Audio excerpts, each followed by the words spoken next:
आप लोग बुहार निषाद जी को क्यों जिताना चाहते हैं? इसलिए जिताना चाहते हैं, हमारे यहाँ बेरोजगारी हो गई, हमारे नौजवान तड़प रहे हैं और यहाँ पर पेपर लीक करा दिया जाता है। 10 साल मेहनत किए, 15 साल मेहनत किए और उसके बाद आप पैसा जमा करवा लिए, पैसा जमा करवाने के बाद पेपर लीक करा देते हैं। आपका ये क्या तरीका है? ये तानाशाही सरकार नहीं चलेगी। मुझे डर इस बात का नहीं है कि मुझे क्या किया जाएगा, और इस तरीके से मुझे मीडिया वाला से भी डर लगता है। मोदी सरकार किसी को भी भेजकर मर्डर न करवा दे, इस तरह मुझे यकीन है कि मुझे इस सरकार से बहुत डर लगता है। इसलिए कि जिस तरीके से आपने देखा कि मीडिया वाले गए और हथकड़ियों में उन्हें गोली मार दिया गया। मैं एक शेर कहना चाहता हूँ, राह में खतरे भी हैं लेकिन ठहरता कौन है, मौत कल आती है आज आ जाए डरता कौन है, तेरी लश्कर के मुकाबिल में अकेला हूँ तो क्या हुआ, फैसला मैदान में होगा मरता कौन है। तो मोदी जी किसको मरवाए हैं मीडिया भेज के?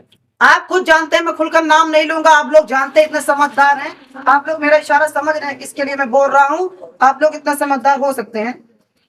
तो आप ओवैसी के बारे में कुछ कह रहे थे, क्या कहना चाहेंगे उनके बारे में? मैं ओवैसी के बारे में ये कहना चाहता हूँ कि अगर आज यहाँ पर सुल्तानपुर आती लोकसभा प्रत्याशी बैरिस्टर असदुद्दीन ओवैसी आज यहाँ पर अपने कैंडिडेट को उतारते, जिस तरीके से पल्लवी पटेल के साथ उनका गठबंधन है, अगर वहां पर वो कैंडिडेट उतारते तो हम लोग पूरा समर्थन देते और जिताकर उनको दिल्ली तक भेजते और वो हमारी आवाज को उठाते। लेकिन आज उनकी यहाँ पर कोई कैंडिडेट नहीं है। और मैं आपको बता दूं, बैरिस्टर पूरी हिंदुस्तान में एक ऐसा वाहिद लीडर है जो किसी से डरता नहीं, बेबाक लीडर है। पूरे पार्लियामेंट में पूरे बीजेपी के सांसद बैठे रहते हैं, पूरे मुंह में आंख डालकर बात करता है वो, और सच की बात, दलितों की बात करता है, पिछड़ों की बात करता है, सिर्फ नहीं मुसलमानों की बात करता है, दलितों की बात करता है, गरीब मुस्लिमों की, हर मतलब जितने भी पिछले वर्ग के लोग हैं सब की बात करता है। लोग तोहमत लगाते हैं मुसलमान बीजेपी का भी टीम है, मैं ऐसा नहीं मानता। मैं डंकी की चोट पर कर सकता हूँ, बैरिस्टर असदुद्दीन एक ऐसा लीडर है जो हर मजलूमों की आवाज उठाने की काम करता है। समाजवादी पार्टी जिस पार्टी से गठबंधन की है कांग्रेस से, मोदी जी कहते हैं कि 70 सालों में उन्होंने देश को लूट लिया, अगर इस बार वो प्रधानमंत्री बन जाते हैं तो फिर से देश को लूटने का काम करेंगे। ऐसी कोई बात नहीं है। आज जो राशन बट रहा है कांग्रेस की देन है। आप 5 किलो राशन दे रहे हैं, गैस में आप 400 रुपए 500 रुपए ले, लेकिन मोदी सरकार ने कहा है कि हम गैस फ्री दिए, लगभग इस बार अगर सत्ता में आते हैं तो फिर से उज्ज्वला फ्री में देंगे। सत्ता में आएंगे। अब हमको लगता है जिस तरीके से अडानी अंबानी को पूरे देश को बेच रहे हैं, आप देख रहे हैं कि बड़े बड़े जो मार्केट थे, बड़े बड़े जो कंपनियां थी और बड़े बड़े जो यहाँ पर रिपोर्ट थे, सब अडानी अंबानी को बेच दे रहे हैं। हम लोग मेहनत करके इसको इस पैसे से बना रहे हैं, वो बेचने का काम कर रहे हैं। हमें डर है कहीं मोदी जी पूरा देश बेच के भाग ना जाए हिंदुस्तान से। तो सुल्तानपुर में मेनका गांधी बनेंगी सांसद या बुआ निषाद? मुझे यकीन है पूरा 38 लोकसभा विधानसभा से मुझे यकीन है भीम निषाद यहाँ से जीतेंगे। यकीन हो कि ना हो, बात यकीन की है। हमारे जिस्म की मिट्टी इसी जमीन की है, मेरे वतन के सभी लोग भाई भाई हैं, ये दूरियां किसी कमीन की है।